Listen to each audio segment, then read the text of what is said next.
Sarah Forestier est avec nous. M, ça fait plus de 15 ans, Sarah Forestier, que vous avez rêvé de faire ce film qui sort sur les écrans.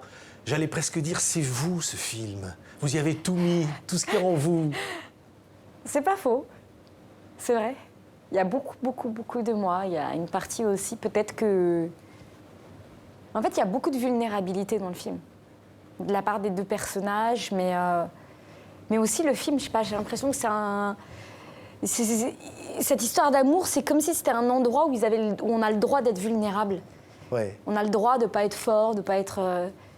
Ça fait du bien, des fois. C'est marrant, aujourd'hui, je regardais la bande-annonce, je me suis dit, j'ai envie d'être eux, en fait. Ouais, ben justement, regardez la bande-annonce, le nouveau film, le premier de Sarah Forestier, M. La vie s'acharne encore, nos corps qui se balancent, notre âme... Peut-être tu peux m'apprendre un peu, tu vois, à mettre à mettre des lettres ensemble, pour faire des mots ou des mots en entier. Tu peux garder le secret? Sous les étoiles. Des fois, tu vois, en fait, des fois, j'ai envie. Ouais. J'entends ta voix. J'ai envie de dire quelque chose. Quand il y a quelqu'un qui t'impressionne, il faut que tu l'imagines à poil. Mes mains se perdent. C'est beau, Sarah. C'est une grande, une belle histoire d'amour. Ouais. Là, je regarde et je me dis, j'aimerais bien connaître une histoire d'amour comme ça. Ouais. Deux êtres très différents, avec évidemment des fêlures. Ouais. Bah oui, c'est vrai, qu'est-ce que je dois dire? Elle a du mal à parler. Elle parle pas d'ailleurs. Oui, C'est Lila que vous interprétez. Elle bégaye, elle a honte. Elle a honte de son bégaiement et elle se rend pas compte qu'en fait, lui, il a encore plus honte qu'elle. Parce que lui ne sait pas lire et il lui cache. Et il veut pas lui dire, il veut certainement pas lui dire parce qu'il est persuadé que s'il lui dit, elle le quitterait. Et voilà. Ouais, lui, vous l'avez dit, il ne sait pas lire ni écrire. Mais ça, c'est un secret. Ouais. Il peut pas le dire. Bah, en tout cas, il veut pas le dire. Il veut pas le dire. Mais après, plus profondément, moi, j'avais envie de parler de ce qu'on retient. De ce qu'on retient dans le couple. Parfois, on sait des choses, l'autre aussi sait. Bon, alors là, c'est pas le cas dans le film, puisqu'elle, elle sait pas du tout qu'il sait pas lire, mais ce que je veux dire, c'est qu'il y a des choses aussi qu'on retient parfois dans le couple, alors que on sait, par exemple, nous et la personne en face, on sait quelque chose, mais on veut pas mettre les mots dessus, on n'a pas envie de le voir, on n'a pas envie de regarder des choses chez soi, par exemple, je sais pas, des défauts qu'on peut avoir, ou des fêlures en soi qui peuvent... être difficile à assumer et ça fait que parfois on peut aussi résister comme ça alors que l'autre en face nous accepte vraiment tel qu'on est, mais nous-mêmes on n'a pas envie de lâcher ces fêlures parce que on a honte de les montrer et du coup parfois on peut aussi gâcher ces histoires d'amour comme ça. Ouais. Et moi je pense beaucoup à la peur de l'abandon. Moi je sais que c'est quelque chose que j'ai vu fréquemment dans les histoires d'amour, même si on ne le nomme pas, la peur de l'abandon, c'est omniprésent, chez soi, chez l'autre. Et du coup, il y a très souvent des espèces de... Il y a la confiance, mais il y a des mini-rapports de force, il y a des choses où... Mais parce qu'on a peur. On a peur de l'abandon, je ne sais pas d'où ça vient, on dit que ça vient de l'enfance.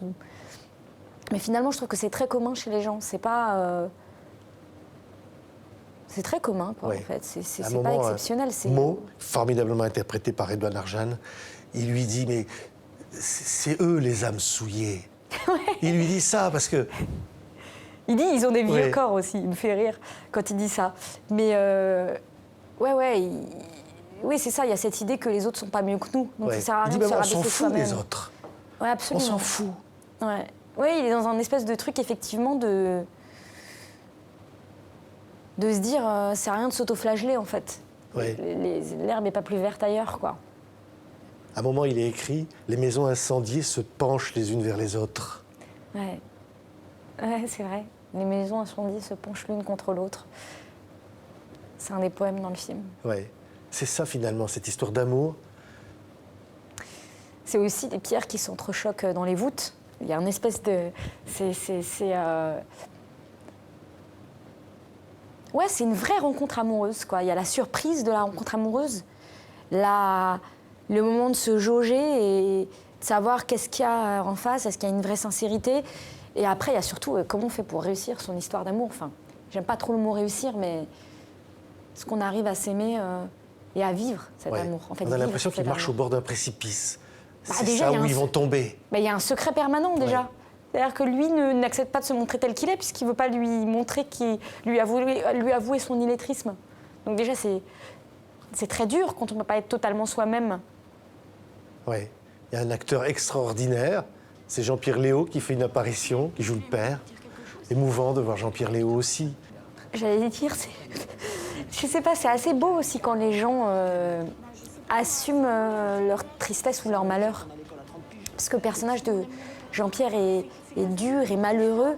Et en fait, quand on triche pas, parce qu'on passe son temps un peu à cacher qu'on est malheureux ou qu'on est triste ou il faut tout le temps être fort et performant et dans la réussite pour donner soi-disant envie aux autres. Mais c'est assez beau quand quelqu'un triche pas et qui montre son malheur. Il y a quelque chose, je sais pas, de libérateur aussi dans ça, même pour celui qui regarde en fait. Oui. M, c'est parce qu'il faut savoir écrire M. Savoir faire les 2 ponts sur la lettre. Ouais, les 3 même. 3 ponts, ouais. Ouais. L'idée du titre du film. Et on découvre dans le film pourquoi. Ça s'appelle M. Il y a quelque chose quand même autour de cette lettre. Et puis, j'aimais l'essentiel, quoi. Que dans le film, c'est vrai qu'il y a peu de... Il y a peu de mots, en fait, finalement. Mais du coup, quand ils se parlent vraiment. Et c'est souvent dans l'économie qu'on peut revenir à l'essentiel. On peut revenir à l'essence même de ce qu'on veut dire, de pourquoi on le dit. Et j'aimais bien l'idée de mettre une seule lettre. Ouais. Peu de mots, des silences. J'adore les huiles essentielles. Mais beaucoup de lumière. De lumière ? Ouais.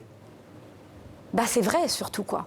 Et quand les choses sont vraies, quand on est vrai face à quelqu'un, ça nous apporte toujours quelque chose. L'autre nous apporte toujours quelque chose en étant vrai. Que ce soit dur ou léger, mais la vérité, ça fait qu'on vit vraiment les instants en fait. À fond. Vous vivez tout à fond, vous, Sarah Forestier. Ce film-là, on le sent. Ah le film ? Vous le portez à fond. Ouais. Je l'aime trop. Je l'aime trop. Vous me faites quoi avec vos yeux là ? C'est les lasers quoi. Merci, Sarah Forestier. On l'aime aussi, votre film. Ah, c'est cool. C'est M, Sarah Forestier, Redouane Arjan et Jean-Pierre Léaud. Et la petite Liv, Et Petite Extraordinaire. elle est exceptionnelle cette Ouais. petite actrice. La musique de Christophe, le chanteur. La musique de Christophe qui est juste envoûtante et somptueuse. Courez voir M. Merci, Sarah Oui, Forestier. courez vite. Courez vite. Merci.